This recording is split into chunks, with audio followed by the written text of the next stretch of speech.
The call from supporters groups was for passion and not poison. The Tyne-Wear Derby is one of the biggest policing operations of the year. The violent scenes that marred last year's fixture are still fresh in the memory. Don't want any bother afterwards. There shouldn't be any bother, should there? It can get too far when people start smashing up stuff and go against the police and that. And at the end of the day, I've just come here to enjoy myself and hopefully for Newcastle to get a result. Hopefully, yeah, that's no trouble at all. Northumbria Police had wanted to make this match a so-called bubble fixture, meaning only fans using organised coaches would be allowed to attend.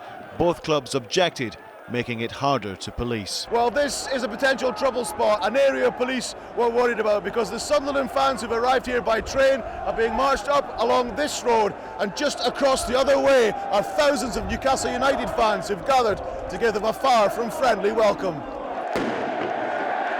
Bottles were thrown into the crowd and there were loud bangs as flares were thrown in the air. A police horse was hit by a missile thrown from the Newcastle fans.